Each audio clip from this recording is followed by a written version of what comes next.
You have no fucking idea how great you really are, because you are using such minimal of what you have.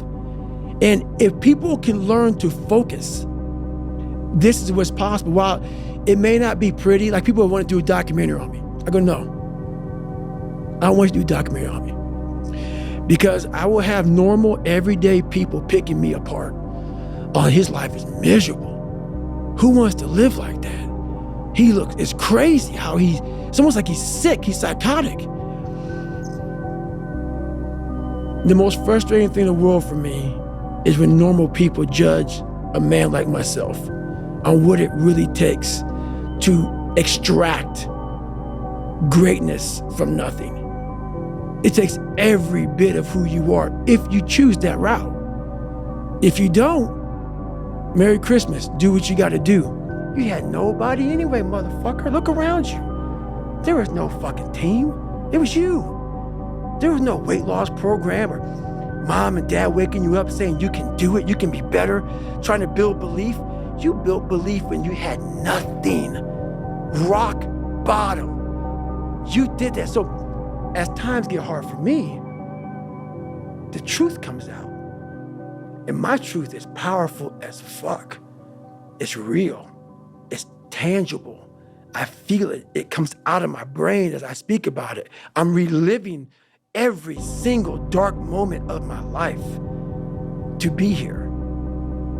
So that is what people don't get. This ain't you, bro. This ain't you. You weren't born like this. This ain't you. The real you, bro. Study all you want to, but the second that fucking computer comes on with 150 questions, this ain't you, man. The fact that I believe each and every one of you is exactly where you deserve to be in life, where you belong, or, choose wording, where you want to be. So if you're not a millionaire and you're not happy with your life, guess what? You are where you deserve to be. And the reason I'm going to say that is as follows. I had a bad luck this, or I tried this, or I can't pull off that, blah, blah, blah, blah. It's impossible to exist somewhere where you're not comfortable. If I were to say, lay on these red hot stones, and you try to do it, you get up and move because it hurts, it's not comfortable. You have to get out of that position. Yet, if you look at your lives, your life is in a shit position, but you don't move, you don't do anything about it. So if it was really, truly uncomfortable to you, like those red hot stones, you'd change something. But the fact you refuse to change something shows that you're pretty comfortable where you are. Now, of course, you can talk a good talk. All you motherfuckers will sit there and go, oh, but I know my life's not in order, I want to be rich, and I want to be in shape, and I want, and I'm gonna, and then you don't do anything, which shows that you know how to talk the talk, but you can't walk the walk. When I was broke, I couldn't sleep. And I say that, people laugh. I'm not joking. When I wanted money, like fucking I needed air, I am smart enough to know that money equals freedom. And I don't want to live controlled by a job. I don't want to live controlled by a government. I don't want to live controlled by nobody. I want to be free. I want to be able to go on Twitter and say what the fuck I want and not worry about losing my fucking job. Pussy. I needed money.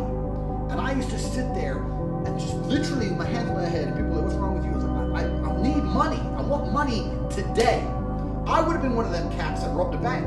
If I didn't find money, by the time I was 40, I would have walked in there with a fucking shotgun. I'm not gonna live broke. Get rich or die trying. I understand that completely. But you motherfuckers are sitting there going, oh, well, yeah, I really want to be a millionaire. And then just go to sleep. Fuck. You are not uncomfortable in your position. Same thing with physical fitness. You're a fat fuck. Oh, yeah, I really need to lose weight. I know I'm going to lose weight. Why are you fat then? Getting fat does not happen slowly. Getting fat does not happen quickly. It's a slow process. You didn't fucking notice across a year. Every time you looked in the mirror, your eyes were closed. You knew what was happening. And you were comfortable being fat. Because if you weren't comfortable, you would do something about it. I talk to people when their lives are all fucked up. And they're like, well, my life's all fucked up. And I'm like, yeah, well, of course it is. Because you're happy for your life to be fucked up. Even if you're not happy, even if you're uncomfortable, you're not uncomfortable enough to change it. If you were genuinely unhappy about your position, you would not be coming to me for motivation. If you were genuinely pissed off about your situation, you would not need me to motivate you. You would motivate your fucking self, and you would do something to change it yourself.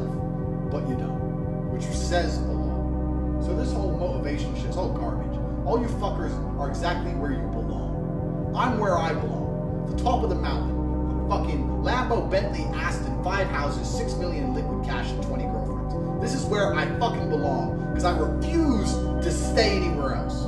Epistle says, he writes to the young men, he says, you're strong and you've overcome the evil one. So don't be discouraged and don't be downcast and don't assume that something is going to go bad when it hasn't gone bad yet. Try it. And if there's trouble, never be offensive to your parents. Love them, respect them. But you're old enough to follow your own conscience. Worship the Holy Trinity. Go to church 100% and ask your parents to please mom, please dad, allow me to do this. And if they tease you a little bit, don't poke them back. Just pray for them, love them more than you ever have, and just see what's going to happen. I bet it's going to be beautiful. Well, dear one, I'm very sympathetic. We all have some primary passion which afflicts us and which can only be conquered by engaging in a long and sustained effort of repentance and uprooting that passion. But the grace of God is greater than any sin. Do not accept it. Do not make excuses for it. Instead, meet the intensity of the passion with the intensity of the medicine. Let the medicine of repentance, the medicine of practical penance, help you against this particular passion. When something is like this hard, definitely go see your priest. Speak with him. Reveal the nature of the wound so that the physician can give you the proper medicine, the proper counsel, and his prayers to help you. When we're young, often we have these, apart from having been abused, which is a great sorrow and a pain that you have to bear, but God will help you 100%. He'll put his shoulder under that cross and help you bear it, and even turn it to your glory if you trust him. I'm sympathetic. Use your youthfulness to fight hard. Make healing your great ambition to be a healthful, mature Christian. Don't forget that struggle is the Christian life.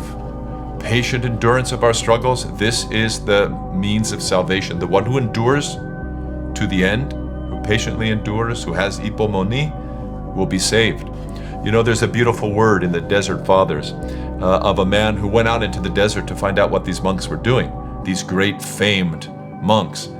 And he asked a Holy Father, what do you do out here? And the Father answered very simply, we fall and we get up. And we fall and we get up. And we fall again and we get up again. The life of constant repentance, constantly getting up. This is the path of salvation. Do this, dear one, and you will find your deliverance, and you will find salvation.